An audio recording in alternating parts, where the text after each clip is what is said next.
Seluruh teks diperbarui sekaligus. Mode harum. Aku mulai mengirim pesan ke temanku. Sudah beli payung kecilnya. Tapi pesannya terkirim ke mantan pacarku. Dia panik dan terus mengirim pesan karena aku salah kirim. Kamu mau kirim ke siapa lagi? Baru putus berapa lama, kamu sudah punya pacar baru? Sayang, jangan pakai itu sama dia. Kamu hanya boleh memakainya denganku. Keponakan kecilku. Merengek minta mainan Ultraman yang sedang viral di internet. Kebetulan temanku sedang belanja. Jadi aku minta tolong dia membelikan payung kecil itu. Aku memintanya untuk membawakannya untukku sekalian. Setelah beberapa saat, aku mengambil ponselku.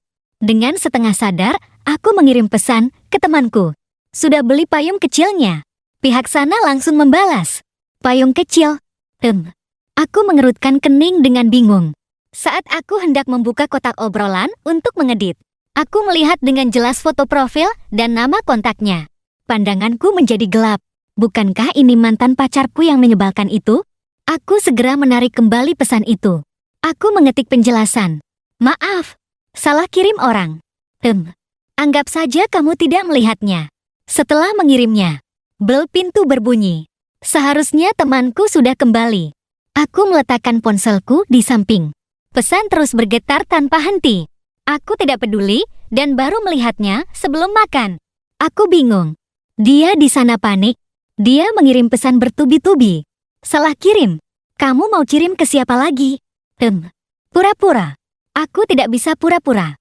Baru putus berapa lama, kamu sudah punya pacar baru. Apakah dia sebaik aku padamu?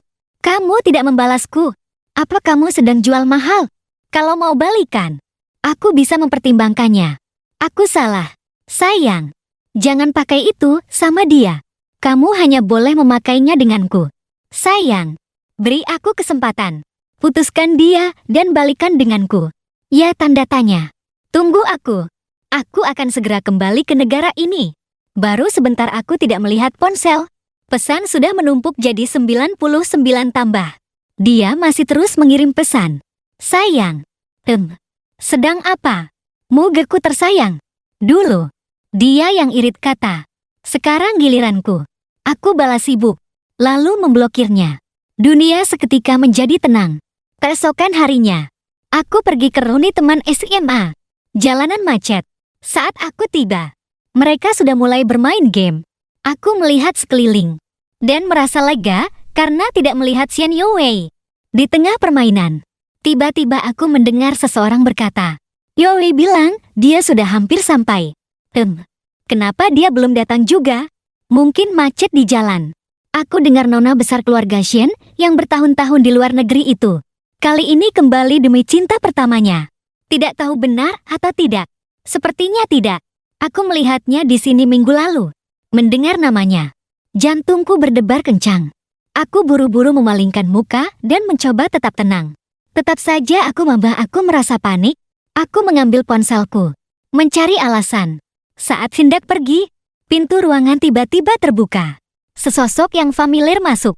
Itu Xian Youwei. Pandangan kami bertemu. Seperti yang sudah kuduga. Sudah bertahun-tahun tidak bertemu. Dia sudah tidak lagi canggung seperti dulu. Wajahnya menjadi lebih halus dan lembut. Penampilannya dewasa dan elegan. Tak lama kemudian, tatapannya berhenti padaku. Di matanya itu, tidak ada lagi kelembutan dan kasih sayang seperti dulu. Aku hanya mendengarnya berkata dengan datar. Lama tidak bertemu. Kemudian, dagunya sedikit terangkat. Dia sedikit menarik sudut bibirnya. Sambil tersenyum menyapa teman-teman sekelas lainnya. Melihatku hendak pergi, teman baik di sampingku menahan. Moji, jarang-jarang kita bisa berkumpul. Tunggu sampai selesai baru pergi. Permainan ini juga akan segera berakhir. Mendengar mereka semua berkata begitu, aku terpaksa duduk kembali dan melanjutkan permainan. Xian Youwei juga ikut bergabung. Dia duduk di seberangku saat kami mengobrol. Liu Feng, yang selalu menentangku, tiba-tiba bertanya, Moji, apa kamu masih lajang? Mendengar itu, Xian Youwei menatapku sampai lupa mengeluarkan kartu. Dia terlihat sedikit gugup, tidak banyak bicara seperti saat di internet. Tiba-tiba aku ingin menggodanya. Aku cemberut dan mulai berbohong. Aku sekarang duda dengan satu anak. Umurnya 3 tahun. Sudah mulai masuk TK. Setelah aku berkata begitu, dahi Xian Yului berkerut. Orang-orang di ruangan itu terkejut. Mereka menatapku dengan tidak percaya. Serius? Tidak kusangka kamu yang menikah paling awal di antara kita. Apa kami kenal dengan istrimu? Anak laki-laki kecil yang kulihat bersamamu terakhir kali. Apakah itu anakmu? Menyakitkan sekali. Kak Mogi, kenapa kamu menikah tidak mengundang kami? Apa dia terlalu jelek, sehingga kamu malu memperkenalkannya pada kami? Yang berbicara pada dasarnya adalah orang-orang di pihak Liu Feng. Aku tersenyum dingin dan terus berbohong. Tidak ada resepsi. Waktu itu, kami hanya mendaftarkan pernikahan. Mataku tanpa sadar melirik ke arah Xian Yului. Melihat cincin yang dipakainya. Kepalaku berdengung. Yang dia pakai adalah cincin dari saat kami putus. Cincin yang kulempar dengan marah.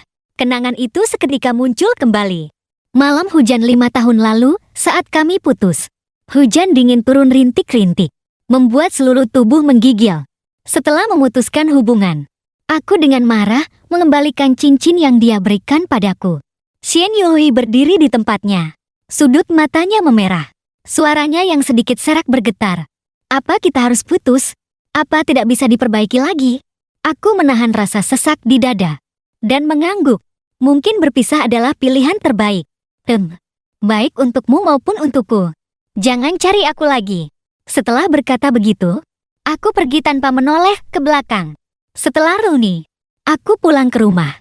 Temanku mengirim gambar dan pesan. Bro, sudah dapat pekerjaan? Kalau belum, aku baru lihat ada lowongan di tempat temanku. Gajinya juga lumayan tinggi. Aku rekomendasikan untukmu. Aku langsung membalas. Boleh juga. Pekerjaan seperti apa? Aku sedang pusing mencari pekerjaan. Aku melihat fasilitas yang ditawarkan. Aku mengerutkan kening. Fasilitas sebagus ini tidak ada yang mau. Entah ini palsu, atau ada masalah dengan bosnya? Aku mengirim pesan bertanya. Bosnya tidak bermasalah, kan tanda tanya. Syarat sebagus ini kok tidak ada yang mau? Temanku langsung membalas. Seharusnya tidak. Temanku bilang bosnya hanya sedikit pemilih. Coba saja wawancara. Aku yakin kamu pasti bisa mendapatkan pekerjaan ini. Aku setuju dan mulai bersiap-siap. Berusaha agar lolos wawancara. Wawancara berjalan lebih lancar dari yang kubayangkan. Di hari pertama kerja, seorang rekan kerja mengantarku ke mejaku. Dia memberiku sebuah dokumen. Sekretarismu. Presiden direktur menunggumu di dalam. Kamu bisa langsung mengetuk pintu. Oh ya, tolong berikan dokumen ini kepada presiden direktur nanti. Aku mengambilnya dan mengangguk. Berterima kasih dengan suara pelan. Aku berjalan mendekat, mengangkat tangan. Dan hendak mengetuk pintu. Pintu kantor tiba-tiba terbuka. Melihat wajah Xian Yului. Tidak mungkin. Kebetulan sekali. Aku langsung terdiam. Mataku terbelalak. Xian Yului memegang sebuah data. Dia meliriknya sebentar. Dengan nada datar. Dia berkata perlahan. Mogi, 25 tahun. Lajang. Belum menikah. Saat itulah, aku baru melihat dengan jelas bahwa yang dipegangnya adalah CV dan dataku. Gawat, pandanganku menjadi gelap. Aku hampir pingsan di tempat. Tatapannya beralih padaku. Terlihat sedikit sedih. Suaranya dalam. Bukankah kamu duda dengan anak? Mogi, kamu bohong lagi padaku. Dengarkan penjelasanku. Bukan. Dengarkan penjelasanku. Xian Yului tersenyum tipis. Dia mengambil dokumen dari tanganku. Dan berkata kepada orang yang mengetuk pintu di luar. Masuk. Di dalam kantor, rekan bisnisnya, Yi Qiangsui, sedang berdiskusi dengannya. Aku merapikan dokumen di samping. Dokumen yang akan digunakan untuk rapat nanti. Setelah selesai merapikan dan hendak keluar, rekan bisnisnya tiba-tiba bertanya padaku. Kak Mogi, apa kamu punya pacar? Melihatku menggelengkan kepala. Dia tersenyum dan mendekat. Boleh minta kontakmu? Aku belum selesai bicara.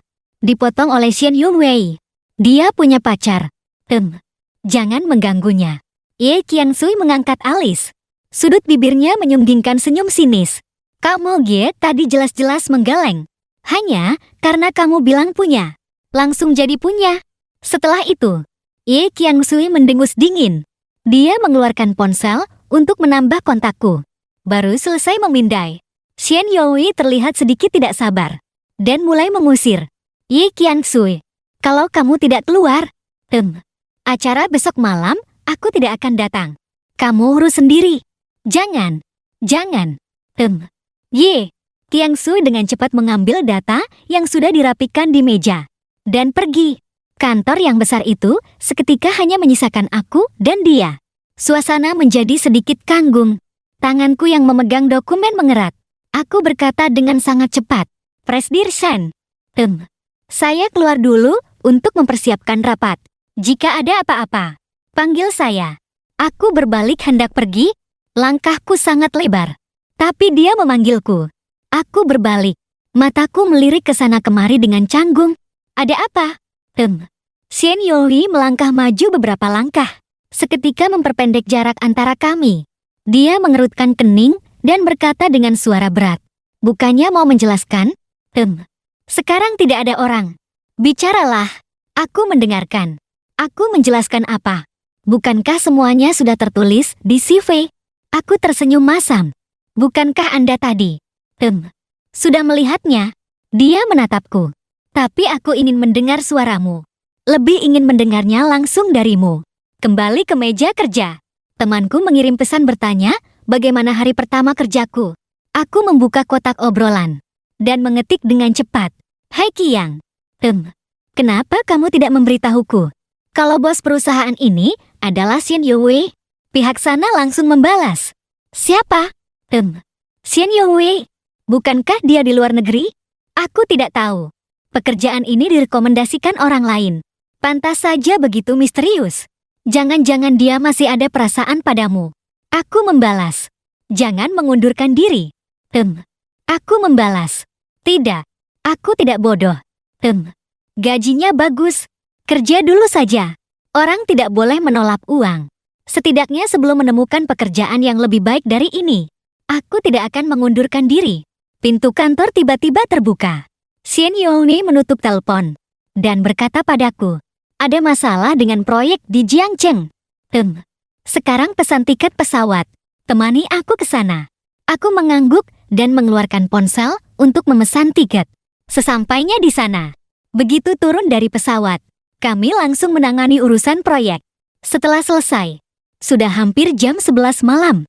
Xian Youni masih ada janji dengan teman. Jadi dia mengantarku kembali ke hotel lebih dulu. Sebelum tidur, aku menerima telepon dari Xian Youi. Dari suaranya, sepertinya dia mabuk. Modi, jemput aku. Ya, tanda tanya. Mengingat dia adalah atasanku sekarang. Aku setuju. Saat aku tiba, di dalam ruangan, ada seorang laki-laki duduk di samping Xian Youi. Wajahnya tampan dan auranya bersih. Seharusnya dia tuan muda dari keluarga terpandang. Mereka berdua duduk bersama. Terlihat sangat serasi. Dalam perjalanan kembali ke hotel, Xian Youi berkata, dia merasa tidak enak badan. Lalu bersandar di bahuku. Pikiranku secara otomatis membayangkan pemandangan yang kulihat di ruangan tadi. Aku masih penasaran. Aku berpura-pura bertanya dengan santai. Siapa laki-laki tadi? Tidak kenal. Sepertinya anak teman ibuku. Aku hanya bergumam, sesampainya di kamar hotel. Setelah dia mandi, aku menuangkan segelas air hangat untuknya. Dia menggelengkan kepala dan melingkarkan tangannya di pinggangku. Menarikku ke dalam pelukannya. Memelukku dengan erat. Airnya hampir tumpah. Kepalanya bersandar di bahuku. Napas hangatnya terasa di leherku. Moji, aku sangat merindukanmu. Seberapa rindu? Aku sengaja menggodanya. Sangat rindu. Saat bekerja, aku rindu. Saat makan, aku rindu. Saat tidur pun, aku rindu. Setiap hari aku memikirkanmu. Dia memelukku lebih erat. Suhu tubuhnya menembus pakaian, membuat jantungku berdetak semakin kencang. Aku tidak tahan dan menciumnya sekilas. Setelah menciumnya, aku menyesal. Untungnya dia sedang mabuk. Besok pasti dia tidak akan ingat. Aku mencoba melepaskan diri dari pelukannya. Tapi aku mendengarnya berkata, Itu dihitung. Kan tanda tanya. Aku mengerutkan kening. Apa? Kamu baru saja menciumku. Kamu harus bertanggung jawab. Sekarang, dari nadanya, dia tidak terdengar seperti orang mabuk. Kamu pura-pura mabuk. Pupil mataku membesar. Kedua tanganku menekan dadanya. Cepat lepaskan aku. Tidak akan kulepaskan. Bagaimana jika besok pagi kamu mengelak dan tidak mau mengaku? Memanfaatkan kelengahannya. Aku mendorongnya dan hendak lari. Tapi dia menarikku kembali. Dan aku jatuh ke dalam pelukannya. Satu tangannya memegang pinggangku. Satu tangan lagi memegang belakang kepalaku. Tubuh kami menempel erat. Dan sedetik kemudian, ciumannya mendarat. Bibirku dihisap dengan lembut. Ujung lidahnya masuk tanpa permisi. Masih ada sedikit sisa rasa alkohol yang tercampur. Kemudian, ciumannya menjadi ganas. Dengan gairah dan hasrat yang telah lama terpendam. Di ruangan yang besar itu, dipenuhi oleh kehangatan dan suara decapan yang saling terkait. Aku masih merasakan debaran di hati. Aku memejamkan mata. Tidak ingin berpikir. Biarlah aku tenggelam seperti ini. Ciuman itu menjadi tak terkendali. Saat hasrat memuncak, sambil berciuman, aku memeluk Xian Youwei dan membawanya ke kamar tidur. Pakaian di tubuh kami sudah banyak yang terlepas. Udara dingin menyentuh kulit. Dia gemetar tak terkendali. Kakinya yang melingkar di pinggangku semakin erat, membuat kami semakin menempel. Sudut matanya memerah karena gairah. Harus kuakui, teknik ciumannya jauh lebih baik dari sebelumnya. Begitu baiknya sampai aku hampir tidak bisa menahannya. Pada akhirnya, Xian Youhui menatapku dalam-dalam. Moji, kali ini aku tidak akan melepaskanmu lagi. Keesokan harinya, saat aku bangun, Xian Youhui belum bangun. Awalnya, aku ingin mengambil ponsel untuk melihat jam. Tapi aku melihat panggilan masuk yang familiar. Meskipun tidak ada nama, aku sangat mengenali nomor ini. Hatiku menjadi panik. Napasku tiba-tiba tertahan. Seluruh tubuhku menegang. Aku tanpa sadar melirik Xian Youwei di sampingku. Untungnya, semalam aku sudah mengatur ponselku ke mode senyap. Aku dengan hati-hati memungut pakaian di lantai dan memakainya. Saat hendak keluar, suara serak Xian Youwei terdengar. Mau kemana? Ponsel yang sudah ada di tanganku hampir jatuh. Melihatnya memakai baju dan hendak turun dari tempat tidur. Aku meninggalkan sepatah kata dan langsung lari. Aku kembali ke kamarku dulu. Setelah turun dari pesawat, ibuku memaksa menjemputku. Dia juga membawa Licia, kakak kelasku. Xian Youwei langsung salah paham di kantor. Aku merapikan data sambil melamun. Panggilan telepon terakhir itu seperti pengingat dan peringatan. Meskipun tidak kuangkat, tapi aku tahu arti dari panggilan itu. Aku melamun. Sampai-sampai Xian Youwei yang kembali ke kantor setelah rapat. Masuk pun aku tidak sadar. Dia memelukku dari belakang. Aku berbalik dan bersandar di meja kantor. Ciumannya yang ganas mendarat. Suaranya serak dan dalam. Coba di sini. Ya, tanda tanya. Wajahku memerah. Aku menghentikan gerakan tangannya. Tidak boleh. Ini kantor. Kalau ada yang masuk, gawat. Tidak akan. Aku sudah mengunci pintu saat masuk tadi. Ciumannya terus turun ke bawah. Tiba-tiba, ponselku di atas meja bergetar. Panggilan dari Licia. Xian Youwei lebih dulu mengambil ponselku. Tangannya yang hendak menolak panggilan itu terhenti. Setelah ragu beberapa detik, dia menekan tombol jawab. Panggilan tersambung. Terdengar suara lembut dan manis Licia. Kak Mogi, aku sudah membuatkan sup. Nanti aku antar ke kantormu ya. Kalau lewat. Xian Youwei terus menciumku. Gigitannya sangat kuat. Dengan sedikit nada hukuman. Sayang, kenapa tidak menjawab? Suara Licia terdengar lagi dari telepon. Kak Mogi, apa kamu mendengarkan? Aku mengerutkan kening dan mendorongnya. Menahan napas.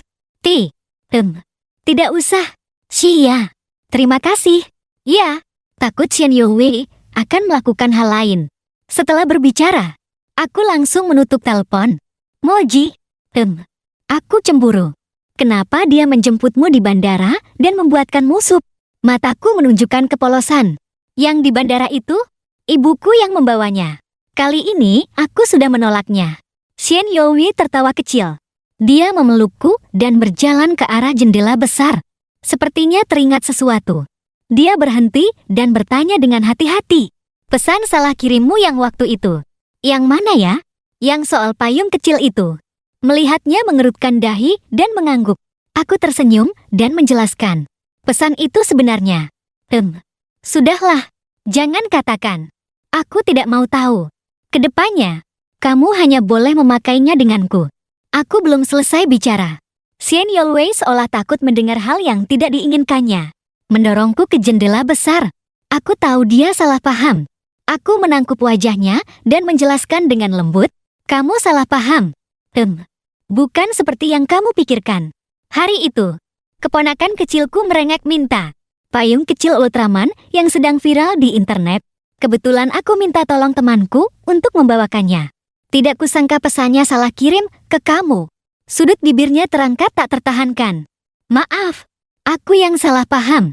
Setelah itu, dia membungkuk dan menciumku. Melanjutkan hal yang tadi tertunda. Sore harinya, ada klien yang datang untuk membahas kerjasama dengan Xian Yolwei. Aku sudah menyiapkan teh sebelumnya. Seorang laki-laki masuk. Sosoknya terlihat sedikit familiar. Saat dia mendekat, aku baru sadar dia adalah laki-laki yang malam itu mabuk bersama Xian Yolwei, yang duduk di sebelahnya. Dia sepertinya sengaja ingin menyingkirkanku. Xian Yolwei meletakkan dokumennya dan meliriknya. Tidak perlu. Langsung katakan saja. Bukankah paman yang akan datang hari ini? Kenapa jadi kamu yang datang?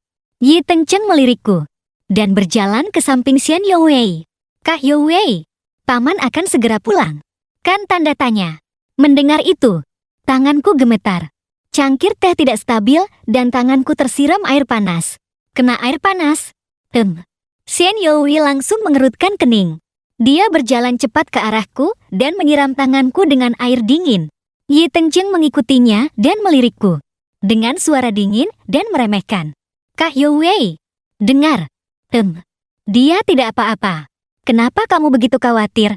Xian Yolwei mengerutkan kening. Sepertinya kesal karena dia terlalu banyak bicara dan tidak sabar. Tunggu. Kalau tidak ada urusan, silakan pergi. Aku tidak punya waktu untuk menemanimu. Melihatnya hendak mengusir orang, Yi Tengcheng berkata dengan cemas. Kah Yolwei, aku datang hari ini hanya ingin bilang. Kah Yolwei, bisakah kamu berpura-pura menjadi pacarku? Paman juga akan segera kembali. Pasti dia akan mengenalkanmu pada seorang pria. Ayahku juga selalu mendesakku mencari pacar. Lebih baik kita bersama saja. Lalu kita bebas melakukan urusan masing-masing. Xian Yolwei tertawa dingin. Kemudian memelukku. Lupakan saja. Aku sudah punya pacar. Laki-laki di depanku itu, matanya terbelalak menatapku. Dengan ekspresi tidak percaya. Pada akhirnya, dia hanya bisa pergi dengan marah. Bulu matanya sedikit turun. Menutupi emosinya. Dia meniup kulitku yang memerah. Dan bertanya seolah tanpa sengaja. Kenapa reaksimu begitu hebat saat mendengar ayahku akan kembali? Aku tertegun. Lalu aku mendengarnya berkata lagi, jadi, Moji, apa yang sebenarnya dikatakan ayahku waktu itu sampai membuatmu meninggalkanku? Katakanlah, kita selesaikan bersama. Ya, tanda tanya. Aku bingung harus mulai dari mana. Otakku dengan cepat menyusun kata-kata. Ujung jarinya menyentuh dahiku sambil tersenyum. Dengan lembut, tidak apa-apa. Nanti pelan-pelan juga bisa diceritakan. Akhir pekan, aku membawa Xian Yolwei pulang untuk bertemu ibuku. Li Xia awalnya juga ada di sana. Tapi setelah tahu aku punya pacar, dia mencari alasan untuk pulang lebih awal. Xian Yolwei duduk di sofa menangani urusan perusahaan. Aku baru selesai ganti baju di kamar dan hendak keluar.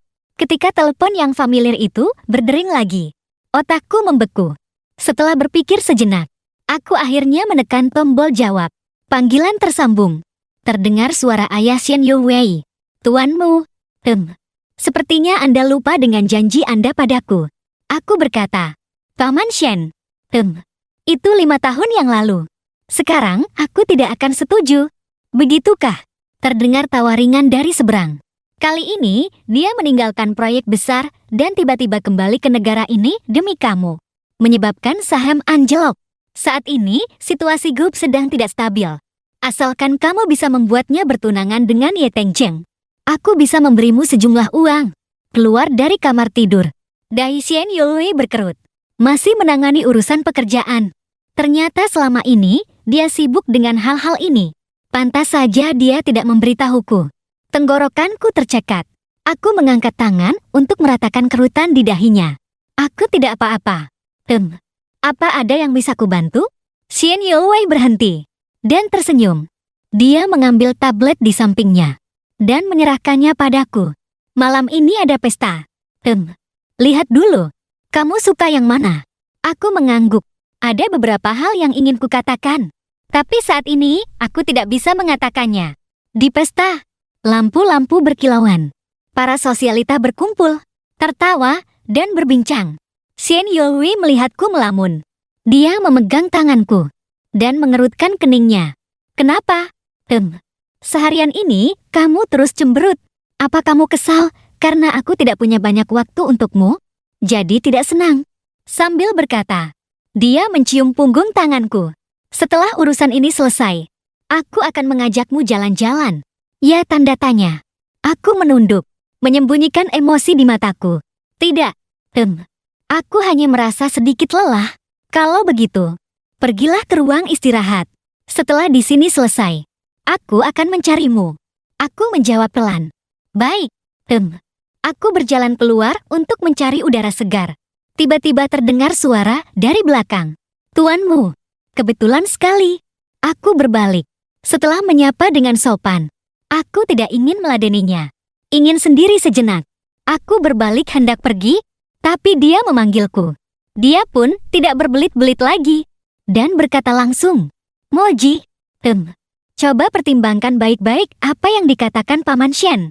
Saat ini, hanya dengan kamu meninggalkannya, dan dia bertunangan denganku, baru dia bisa mendapatkan dukungan dari ayahku dan menstabilkan para pemegang saham lama di grup. Apa kamu pernah bertanya, apakah dia mau? Aku menatapnya dan tersenyum sinis. Lagi pula, bahkan jika aku pergi, dia tidak akan bersamamu. Dia menggertakkan giginya, lalu tertawa dingin. Memangnya kenapa? Latar belakang keluargaku lebih baik darimu. Yang seharusnya berdiri di sisinya adalah aku, bukan kamu. Aku bisa membantunya. Kamu bisa. Bisa. Sepertinya aku memang tidak bisa membantunya. Tiba-tiba, hatiku terasa seperti diikat oleh tali. Melihatku tidak bicara, Ye Tengcheng melanjutkan. Cepat pikirkan. Pikirkanlah. Moji, di sana, para pemegang saham sudah mulai membuat keributan. Jika kamu masih... Sebelum Ye Tengcheng selesai bicara, terdengar suara Xian Yue dari belakang. Suara rendah yang penuh peringatan. Ye Tengcheng terkejut dan matanya terbelalak. Dia berbalik menatap Xian Yue. Kak Yue, kenapa kamu keluar? Xian Yue berjalan ke sisiku. Suaranya dingin dan menusuk. Tuan Ye Tengcheng, merusak hubungan orang lain adalah perbuatan tercela yang tidak akan berakhir baik. Sudah kukatakan berkali-kali. Aku dan kamu tidak mungkin. Ye Tengcheng menggigit bibirnya. Tangannya di samping tubuhnya terkepal erat hingga memutih. Matanya memerah. Kenapa tidak mungkin denganku? Jelas-jelas kamu tidak sebanding denganku dalam hal apapun. Bahkan jika diurutkan berdasarkan waktu, aku yang lebih dulu mengenalmu. Kenapa tidak mungkin?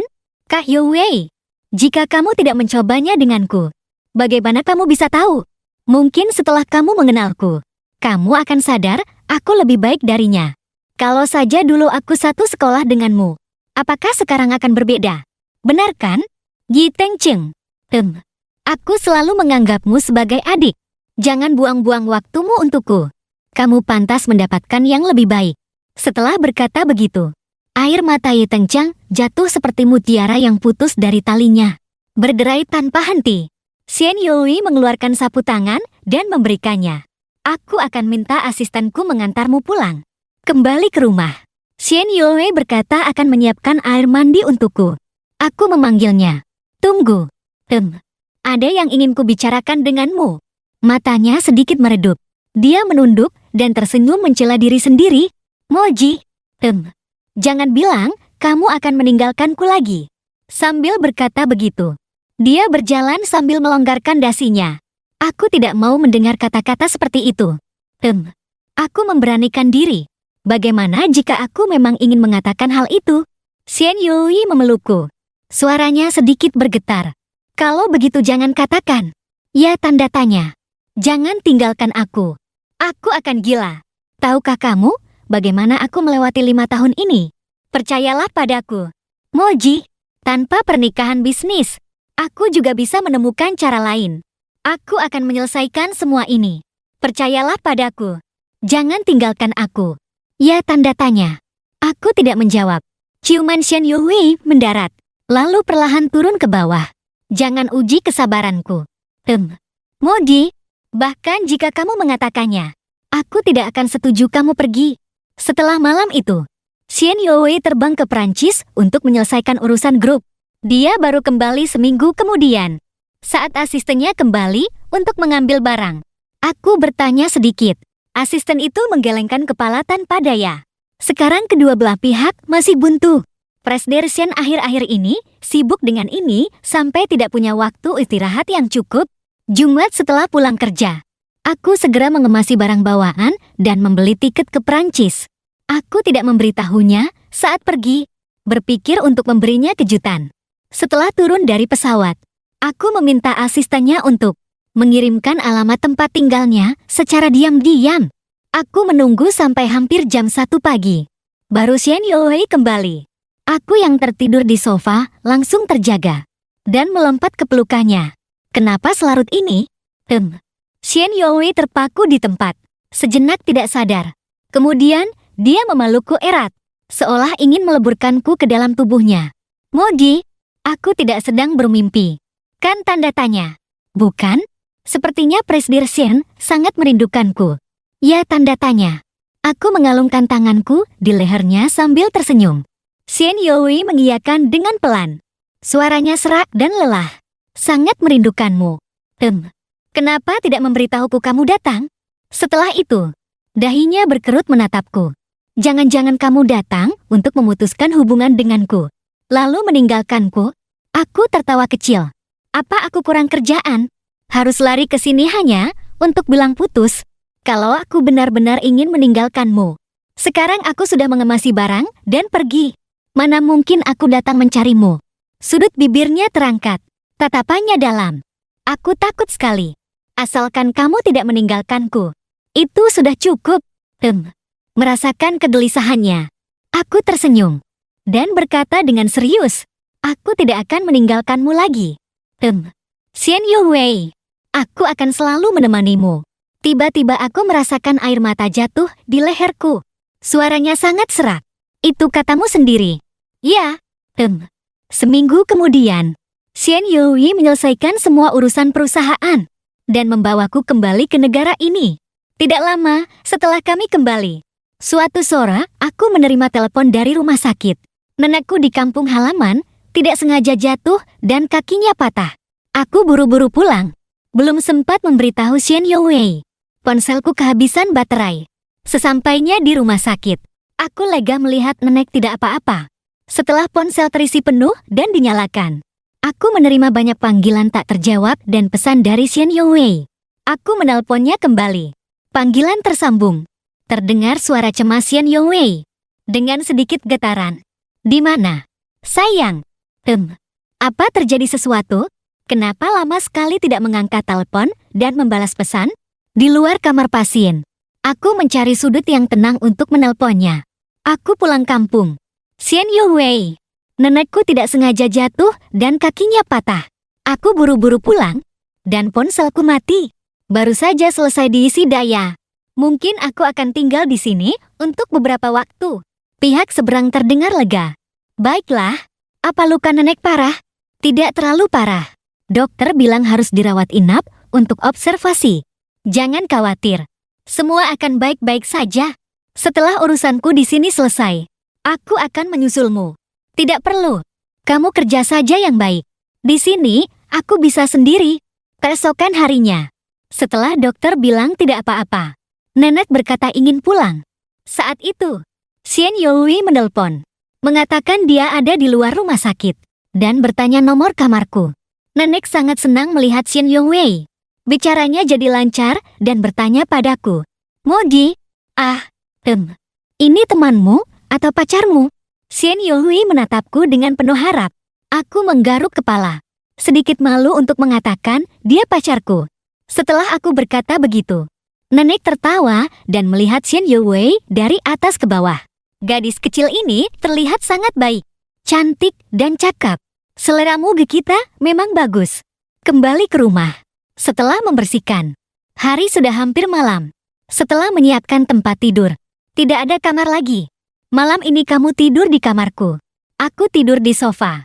Xian Yongwei mengangguk. Saat aku hendak keluar, dia menahanku. Cium dulu. Sayang, malam ini aku tidak bisa tidur sambil memelukmu. Aku menciumnya sekilas dengan asal. Bibirku menyentuhnya seringan bulu. Memanfaatkan saat dia tidak memperhatikan. Aku cepat-cepat lari ke kamar nenek. Sekitar jam 11 malam lebih. Xian Yongwei mengirim pesan. Sayang, sudah tidur? Aku membalas. Belum. Kamu juga tidak bisa tidur. Beberapa saat kemudian, dia baru membalas. Keluarlah. Aku akan membawamu ke suatu tempat. Aku mengenakan jaket dan keluar dengan hati-hati sambil membawa ponsel. Melihat mobil berhenti di tempat yang gelap ini, aku mengerutkan kening. Xian Yongwei, selarut ini. Kamu membawaku ke sini untuk apa? Sambil berkata, aku menarik kerah bajuku dan mengerutkan dahi. Jangan-jangan kamu mau. Tahu di rumah ada nenek. Jadi kamu membawaku keluar. Dasar nakal. Mendengar itu, senyum di bibirnya semakin dalam.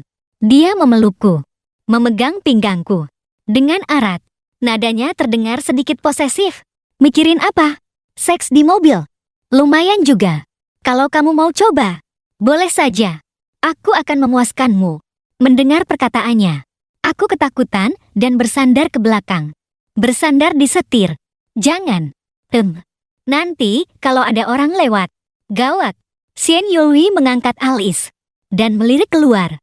Awalnya, aku hanya ingin membawamu melihat bintang.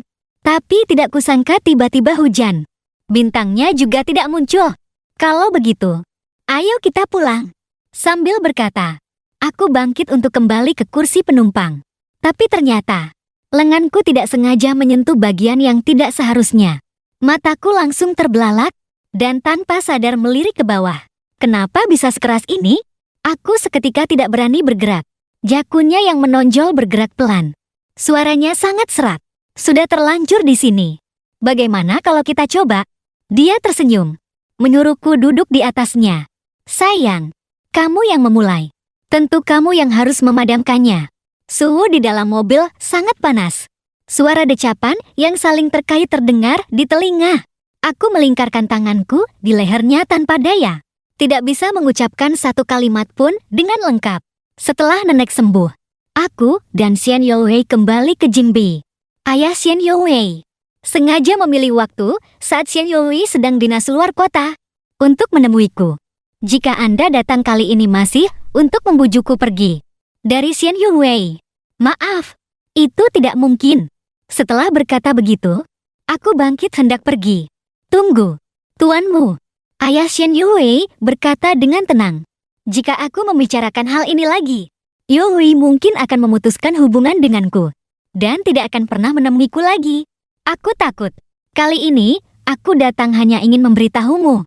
Semoga kedepannya, kamu bisa memperlakukannya dengan baik. Beberapa hari sebelum, Xian Yongwei kembali dari dinas. Temanku mengirim pesan. Moji. Apa Xian Yongwei sedang dinas luar kota? Aku membalas. Iya. Mungkin baru kembali 1 atau 2 hari lagi. Pihak sana mengirim sebuah foto. Moji. Orang ini sepertinya Xian Yongwei. Ya, bukankah dia bilang sedang dinas di kota Is? Kenapa dia pulang tidak memberitahumu? Aku membuka foto itu. Itu adalah foto dari samping. Jantungku berdebar kencang. Orang di foto itu adalah Xian Yongwei.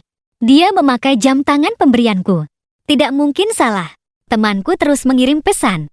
Dia brengsek sekali. Ya, berbohong padamu bilang sedang dinas. Ternyata dia pergi ke toko bunga untuk memesan bunga. Jangan-jangan dia selingkuh. Tenang, bro. Aku akan membantumu membalasnya. Sekarang cepat keluar. Kita bertemu dan memberinya pelajaran. Ingat, pakai kemeja yang kita beli saat jalan-jalan kemarin lusa. Memberi pelajaran pada Shen Yui harus memakai kemeja bagus. Aku bingung, tapi tetap memakai kemeja itu. Setelah bertemu dengan temanku, melihatnya berpakaian begitu rapi, firasatku mengatakan ada yang tidak beres. Kekiang, kamu hari ini aneh sekali. Tidak juga. Kekiang merangkulku. Kamu terlihat bagus memakai kemeja ini. Tadi aku melihatnya pergi ke teras. Ayo cepat kita ikuti. Sesampainya di teras, semuanya gelap gulita. Tidak ada yang terlihat. Tidak ada apa-apa di sini. Apa kamu salah lihat? Aku belum selesai bicara. Lampu di teras tiba-tiba menyala. Seluruh teras dipenuhi dengan bunga flight dan balon. Kelopak bunga tersebar di setiap sudut, seperti berada di lautan bunga. Lampu-lampu berwarna-warni menghiasi sekeliling. Foto-foto kenangan kami diproyeksikan di layar besar. Kenangan itu diputar berulang kali. Saat itu, sekelompok orang muncul.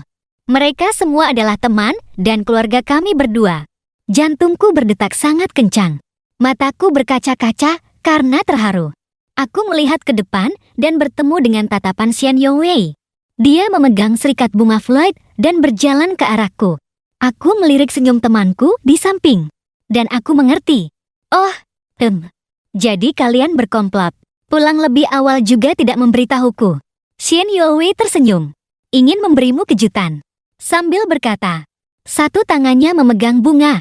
Matanya penuh dengan cinta dan keseriusan. Mogi, maukah kamu selamanya bersamaku? Begitu dia selesai bicara, orang-orang di sekitarnya mulai bersorak. Sorakan itu terdengar berulang kali. Terima, terima. Mataku memantulkan cahaya bintang yang gemerlap. Aku perlahan mengulurkan tanganku. Aku mau.